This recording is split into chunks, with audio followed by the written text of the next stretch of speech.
what I want to know actually is, so we get a good window. What's a typical day for you like? What's a typical day in the midst of all of this for you?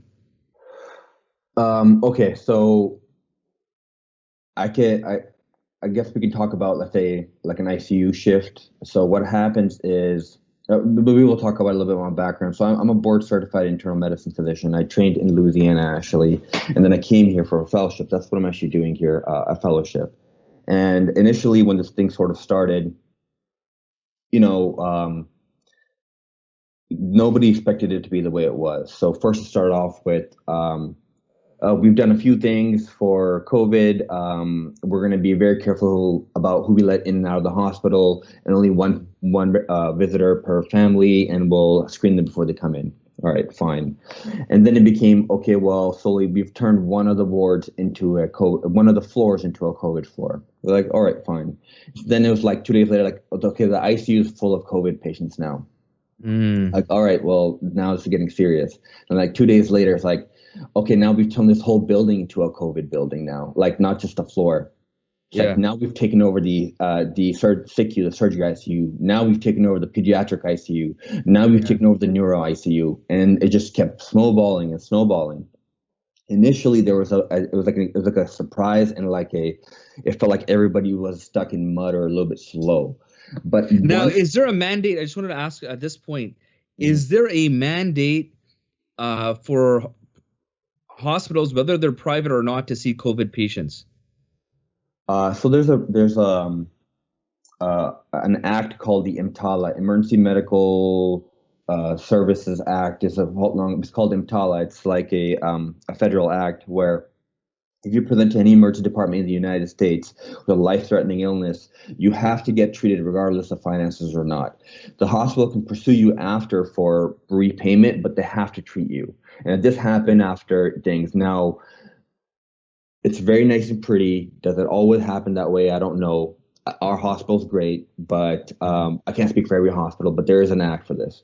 So yes, if you get to the hospital, regardless of insurance or not, regardless if it's private or not, you will be Okay. treated for COVID, regardless Okay. if you're documented or undocumented, all this other stuff. Because I know there's fear out there. You hear it a lot in the U.S. It's a big deal being undocumented. So yeah, like everybody is by law supposed to get treatment.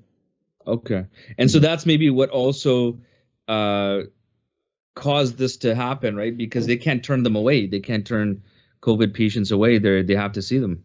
Right, of course, of course. So, yeah. So, anyways, that's kind of how it kept snowballing. So initially, the idea was the COVID patient was going to be managed by our attending physicians at the hospital, and then it came to now, okay, our residents are going to manage them, and then it came to we need fellows to help help cover ICUs at night. Mm. We're not forcing you guys, but we'd love for you to volunteer. Yeah. So Yeah. it's appreciated. So, but at this Yeah. point, like the truth is, at that point, I didn't, and we're not even at the point where they're forcing fellows to work. So, Okay. the at this point, I was like, I think maybe this is the will of Allah, maybe it's the color of Allah, put me in a situation to work here.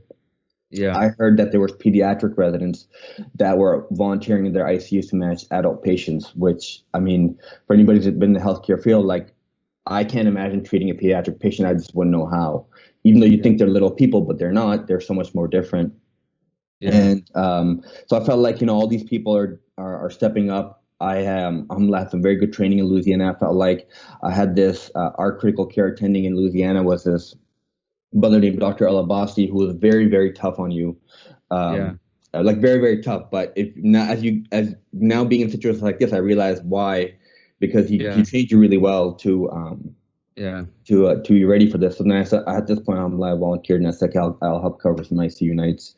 So Okay. so now that brings us to today. What's a typical night like? So I show up around 7 p.m.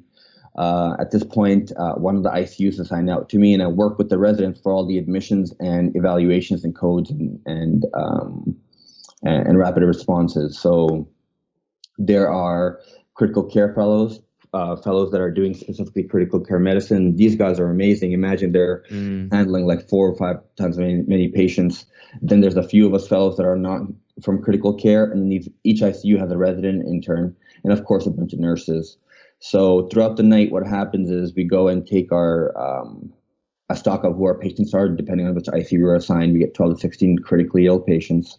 So we kind of make sure everything's doing great at that point. Speak to the nurses, make sure the nurses are comfortable. So is there anything they're concerned about? Speak to the residents, and then it kind of just starts the night. After that, you're waiting on calls from the ICU, calls from the emergency department for admissions, calls from because there's patients that are admitted that are not in the ICU as well, that aren't that bad. What are some of the, I guess you could say, the most intense situations that you would deal with in a day? Oh, so I mean, it's code blues, you know. The issue we're having is a lot of people. The truth is, if we're finding that a lot of people that have code blues during this pandemic, it's hard because there's so many of them. First, that's the amount. And the other issue with this is when you have a code blue, it's just what you see in the movies where somebody comes in, does CPR, and then, you know, you're watching like the TV shows where they come in, they clear, and they shock you and stuff like that. That's nobody actually does that. Like the shocking part, we have paddles, but the CPR part, it's a super spreader event. So maybe I don't think the media is talking about it, but when you do the CPR, you're actually pumping on somebody's chest, and you actually take them off the ventilator if they're on a ventilator. If they're not on a ventilator, you're bagging them or something. Yeah. Every time you push on their chest, you're causing virus particles to go out into the air, and you're literally infecting everybody in the room. And a code is run with like at least 6 to 10 people in there. There's multiple people trading off doing CPR. There's 1 or 2 people doing the bagging, providing airway by holding the bag, the ambu bag, and 1 person holding the mask. There's 2 to 3 nurses in the room, either getting access or giving the medications that you're telling them to give. So all these people are being infected during this time, and that's the craziest thing. Because 1, you're putting yourself at the greatest risk at that time, and as well, that is the moment where either the patient will survive or not survive. That's the most critically ill moment. And realistically, you do the same thing every single time. It's an algorithm. There's nothing, just to be realistic about this. It's not like the movies you're not house. You're not discovering something new at that moment. You're just following an algorithm. You see a rhythm on a monitor. You're just doing the next step. Depending on how old the patient is and how many comorbidities they have. And if you do not get return of spontaneous circulation, you decide when to call it, when we're done trying.